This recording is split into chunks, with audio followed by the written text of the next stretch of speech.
Chairman साहब, आपकी party लगातार रामपुर जो यूनिवर्सिटी है उसको लेकर विरोध प्रदर्शन भी कर रही थी। जो मोहम्मद अली जौहर यूनिवर्सिटी को अभी बड़ी राहत मिली है। मुरादाबाद मंडलायुक्त कमिश्नर की अदालत ने विश्वविद्यालय की 38 इमारतों को गिराने की कार्रवाई पर अंतरिम रोक लगा दी है, तो उस पर क्या कहना चाहेंगे आप? जिस तरीके से आप लोग लगातार प्रोटेस्ट कर रहे थे उसके खिलाफ, उस पर रोक लगाने के लिए, तो अभी तो फिलहाल रोक लग गई है, क्या कहना चाहेंगे?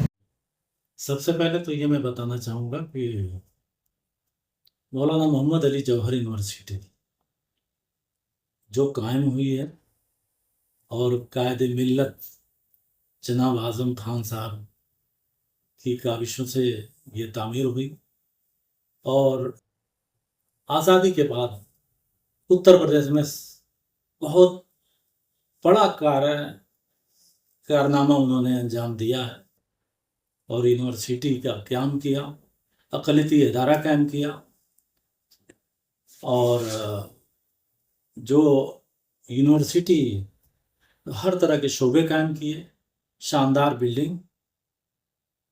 आज़म खान के खिलाफ जिस तरीके से यहाँ की सरकार उत्पीड़न की कार्रवाई कर रही है, उसी का एक हिस्सा है।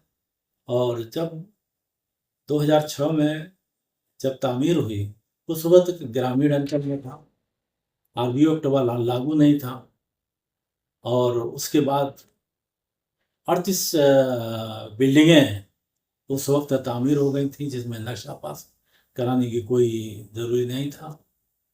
उसके बाद 2 बिल्डिंगों का बाद में जब नगर पालिका में आया तो उसका नक्शा पास हुआ और जिस तरीके से फैसला दिया गया ये बिल्कुल बदले की भावना से दमनकारी नीति का हिस्सा है।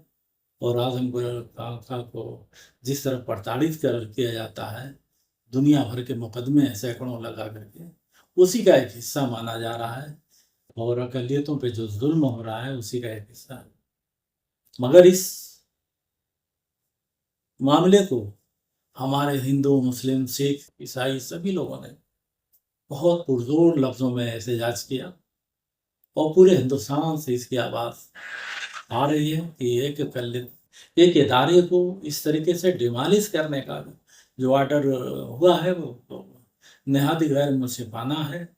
अगर उसमें कुछ कमी है तो कंपाउंड केस को कर करके जो उसकी फीस हो जमा कराई जा सकती है। मगर बड़ी खुशी की बात है कि उसकी अपील कमिश्नर मुरादाबाद के यहाँ दाखिल हुई थी और उन्होंने फिलहाल उस पर ऑर्डर पे रोक लगा दिया है और मैं उम्मीद करता हूँ कि आगे भी रोक रहेगी और इंशाअल्लाह यूनिवर्सिटी को कोई नुकसान नहीं होगा, ऐसी उम्मीद की जाती है। मगर लोगों ने जहन बना लिया है, अगर सरकार ने बदले की भावना से और अक़लियत को बर्बाद करने की कोई भी साजिश की तो आवाम बेदार हो चुकी है। जो कानूनी तरीका है उस तरीके को अपनाते हुए एहतजाज बिल्कुल बहुत ज़बरदस्त पूरे हिंदुस्तान में होगा उसका और उम्मीद करता हूँ कि यूनिवर्सिटी कायम रहेगी और सरकार को चाहिए कि अक़लियत के फलाह बहबूद के लिए और ज़िलों में यूनिवर्सिटियाँ कायम करें, ताकि अक़लियत के लोग जो कहा जाता है कि तालीम में बहुत पिछड़े हैं, रोज़गार में पिछड़े हैं, ये पंचर बनाने वाले हैं, ये मज़दूर हैं, ताकि इनको रोज़गार तालीम हासिल करके रोज़गार का मौका फ़राहम हो सके। तो इसके लिए गवर्नमेंट को काम करना चाहिए, मगर गवर्नमेंट कुछ दिखाई नहीं देती। सरकार आखिर क्यों शिक्षा को लेकर लगातार दबाव बना रही है? देखा जाए तो जंतर मंतर पे भी पूरे छात्र ही थे और यहाँ पे रामपुर में भी देखा जाए तो छात्र ही हैं। तो क्या लगता है कि अब भारत की जनता जो है, जो छात्र हैं, क्या शिक्षा नहीं ले सकते? देखिए, जब शिक्षित हो जाएगा तो रोजगार में खोजेगा और रोजगार से गवर्नमेंट उसका कहीं इंतजाम नहीं किया है गवर्नमेंट ने प्राइवेट सेक्टर में, या कि बहबूद के लिए किस तरीके से काम हो, और उसी तरह सरकारी गवर्नमेंट संस्थाओं में जो नौकरियां हैं वो सब डेली बेसिस पे या ठेका बेसिस पे होते जा रहे हैं। तो उनका जो कर्मचारी रखे जाते हैं उनका मुस्तकबिल बिल्कुल तारीकी होता जा रहा है। कोई भी विभाग हो, हर जगह ठेका व्यवस्था पे काम चलाने की कोशिश की जा रही है। तो यहाँ पे नौजवानों का मुस्तकिल बहुत अधेरा लगता है। यही वजह है कि लोग दूसरे मुल्कों में जा कर के नौकरियां कर रहे हैं, पलायन कर रहे हैं, यहाँ से नौकरियों में जा कर के रोजी रोटी के लिए मेहनत मशक्क़त कर रहे हैं।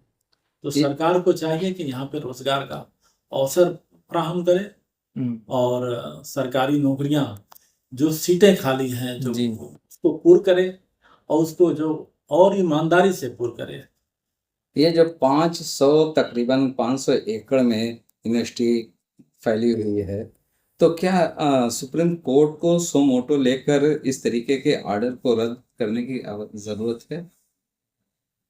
देखिए, कमिश्नर के यहाँ से अगर कोई फैसला होता है तो मेरे ख्याल से उसके बाद हाई कोर्ट का ही रास्ता है और मेरे ख्याल से वो सारे वो काम होंगे जो कानूनी तरीके से हो सकते हैं और इंशाअल्लाह कामयाबी मिलेगी।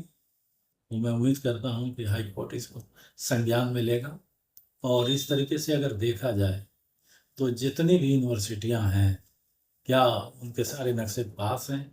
नहीं पास हैं। जो ग्रामीण अंचल में है, जो बाद में नगर पालिका क्षेत्र में आए, उनको क्या वो नक्शे पास हैं? नहीं पास हैं। मगर आज अगर उनके नक्शे मांगा जाए तो नक्शे नहीं मिलेंगे। जिस तरीके से आज जनरेशन है, जो नई जनरेशन है, वो जौहर यूनिवर्सिटी के को लेकर एहतजाज पे आमादा है। अगर यहाँ से फैसला नहीं होता है तो ऐसा लग रहा है कि फिर एक नया एहतजाज यूपी में भी हो सकता है।